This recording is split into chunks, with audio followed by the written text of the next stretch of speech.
De forma prática, se você fizer uma análise crítica em toda a sua base estatística, entre 15 a 20% dessa base tem registros de alto potencial. Assim sendo, o nosso olhar muda para a identificação desses potenciais, geração de ações mais efetivas que realmente vão prevenir a reocorrência ou diminuir a graduação desse risco, caso ele venha se materializar. É importante que esse conceito e estratégia de potencial seja implementado dentro das ferramentas de identificação de risco e tenha a liderança toda treinada para que possa aguçar a sua percepção nessa identificação de novas oportunidades, consequentemente, o tratamento mais efetivo. Esse olhar se mostra muito prático dentro do dia e como a operação traduz a sua governança na gestão de risco. Mas por que é importante classificar o alto potencial? No exemplo a seguir, você vai ver isso claramente, que o alto potencial, ele permeia as diversas camadas de classificação de toda a sua estatística, seja ela de proativos ou reativos. Olhando a primeira foto, foi identificada ao longo de uma inspeção que uma grade de piso estava solta, podendo gerar uma condição de risco de alto potencial. Mas num registro formal, esse evento ou essa não conformidade não iria aparecer como um alto potencial e não geraria ações sistêmicas.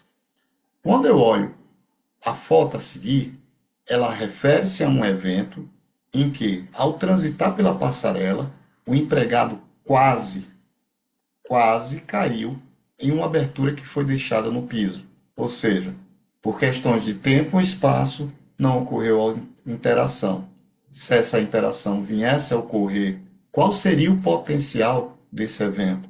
Certamente, uma lesão grave ou fatal. Então, na sua estatística, esse quase acidente, se não considera o potencial do evento, ele não iria se destacar em relação aos demais registros. No segundo registro fotográfico, a gente tem a simulação de um acidente em que o empregado estava efetuando uma inspeção quando ele caiu em um vão aberto, deixado no piso. Mudou tudo. Então, o evento já começa a materializar, já ocorreu. Sendo assim, o evento, nesse contexto, o colaborador cai, se machuca, sendo que a altura não foi suficiente para uma lesão fatal, mas ele veio a ter uma lesão grave. E por quando ele cai, você não consegue controlar a forma como ele cai. A gente chama isso de variável incontrolável, é variável aleatória, porque você não tem como prever a forma como ele vai cair, aonde ele vai bater, como ele vai fazer para se proteger. Essa dinâmica é uma variável incontrolável.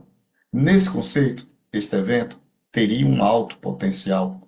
Então, sendo assim, a abrangência e tratativas teria outro nível em relação à complexidade das ações e a sua efetividade em relação às barreiras. No último evento, nós temos um empregado que caiu através de uma abertura no piso em que foi deixado durante a atividade de manutenção. Todos esses eventos têm classificação independente, né, de ser um quase acidente, um registro de inspeção, uma não conformidade, mas a partir do momento que eu adoto esse conceito de potencial, meu olhar para minhas estatísticas e direcionadores, aonde eu vou estar priorizando minha estratégia, ela está mudando e se torna mais efetiva em relação do que você quer evitar primeiro dentro da sua estratégia de prevenção de incidentes. Então, o acidente CIF e incidente, seja ele um desvio de alto potencial, possui uma forte similaridade no tipo de atividade e nos fatores contribuintes. Então, o módulo de falha que gerou aquela situação de risco são muito similares. Então, é esse aprendizado que, quando você faz uma análise crítica na sua estatística, vai trazer um olhar diferente. E, consequentemente, é um tipo de tema que, numa reunião estratégica com a alta liderança, eu levaria. Então, o investimento, o direcionador, aonde eu vou estar buscando e gerando mobilização, muda tudo. E como você é visto em relação à sua visão de risco, de forma mais efetiva para a prevenção de reocorrência e eventos de alto potencial. A classificação dos eventos de alto potencial tem que ter seu conceito muito fortalecido junto à equipe de SST, para que possa ser feita a disseminação dentro dos demais membros da equipe, liderança da organização, para que a gente possa mudar a estratégia de divisão de risco. Reforço, os eventos específicos são eventos não planejados, onde houve algum tipo de liberação de energia, a qual poderia, certo? Poderia promover a morte ou lesão incapacitante permanente, dado uma questão de tempo ou espaço. Então, isso é muito claro e importante para que a gente separe o tipo de estratégia em relação a eventos leves e eventos de alto potencial, principalmente quando você para fazer uma análise crítica na sua base de acidentes. O que são incidentes de alto potencial? Então a gente começa a falar dos near miss, né, os quase acidentes. Esses eventos são caracterizados pela classificação da severidade do potencial. Exemplo, quase acidente não tem real, foi um quase. Ninguém se machucou. Então, mas quando eu olho ele para o conceito do potencial, ele poderia gerar um potencial de risco caso viesse a materializar. Então essa é a discussão. Então, o quase acidente ele passa no conceito de potencial ser um elemento importante na identificação desse tipo de registro. É importante que alguns exemplos, só de você estar em uma categoria, logicamente eu preciso de uma validação técnica. Eu não posso sair por aí classificando só porque algo caiu, que foi de alto potencial ou não. Então, mas existe uma classificação que só dele pertencer a esse grupo, ele já pode ser enquadrado e vai ser validado por uma competência técnica, seja por um relatório da manutenção, seja por uma avaliação de requisito, para realmente eu trazer ele como alto potencial. Olhando aqui alguns exemplos de quase acidente específico. Acionamento inadvertido de equipamento, onde poderia haver pessoas na rota de energia. Certo? Arco ou choque elétrico, que envolve energia suficiente. Imagina durante uma manutenção elétrica, abre-se um arco.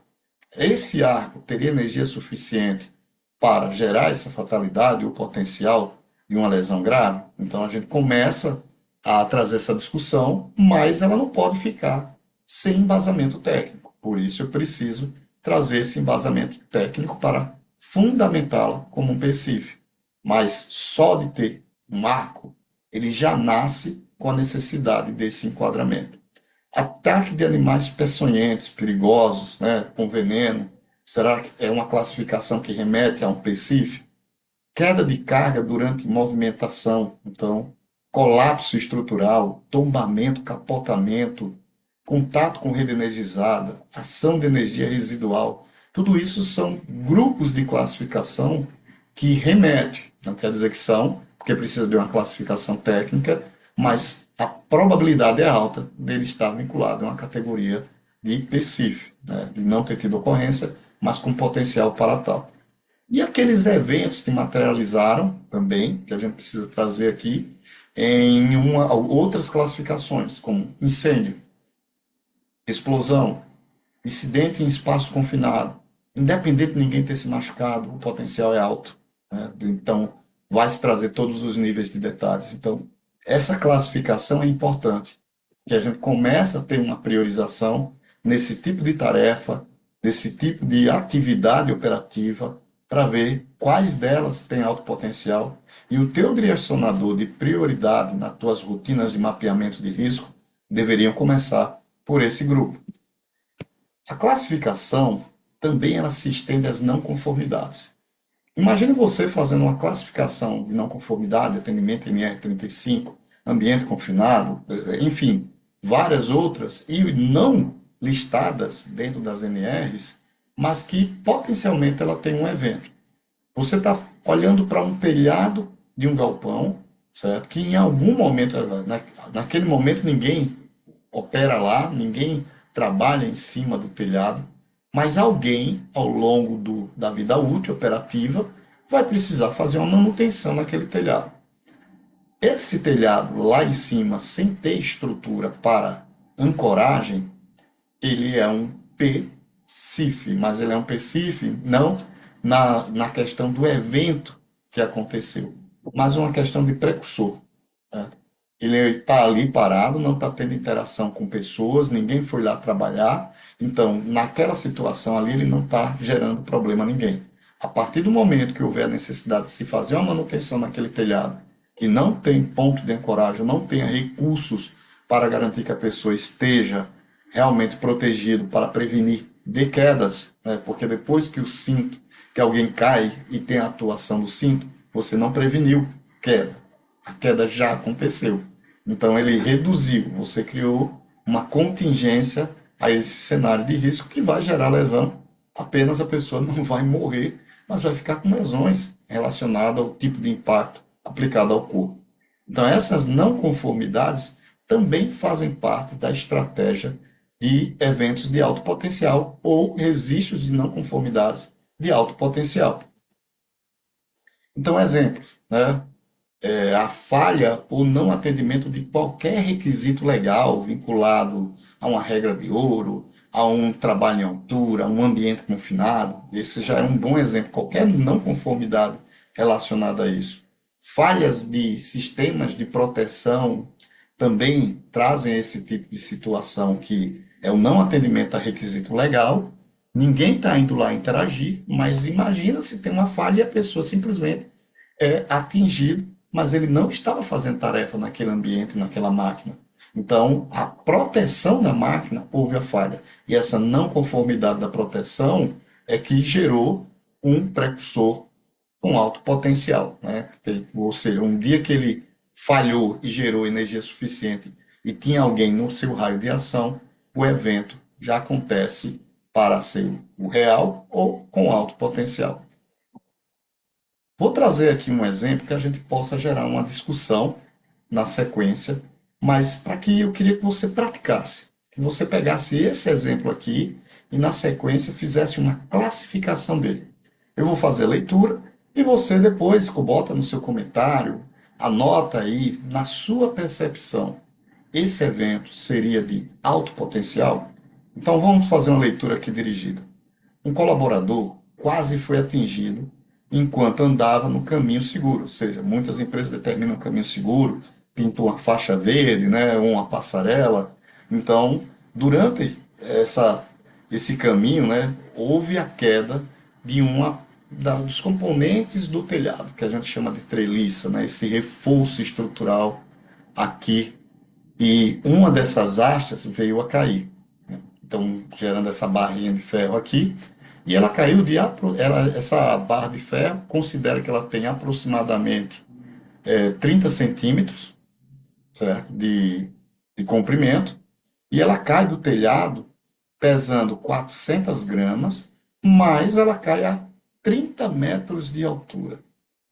Com essa combinação, que a gente está falando de 30 centímetros, pesando 400 gramas e caindo a 30 metros de altura, na no caminho seguro, que por questão de tempo ou espaço não tinha ninguém naquele caminho, naquele horário, na sua visão, esse evento ficaria classificado como um PCIF? E aí sim eu quero ter essa discussão com você para praticar o seu entendimento. Depois a gente vai para uma validação técnica ao longo dessa classificação. Esse segundo exemplo, a dinâmica é a mesma. Vou fazer uma leitura dirigida e você vai fazer a classificação. O que não pode acontecer é você carregar uma inferência pessoal. Quanto área técnica, líder ou SST, não podemos trazer a inferência como um parâmetro de classificação de risco. E sim usar os métodos, normas, requisitos e algumas ferramentas que vão me ajudar nesse conceito. Vou fazer a leitura. Uma colaboradora relata que, ao descer a escadaria, ela levou um choque quando foi pegar no corrimão. De imediato, fez o registro deste incidente e comunicou à sua liderança. Como profissional, líder ou área técnica, qual seria o seu enquadramento desse evento? Peço para que você faça esse dever de casa.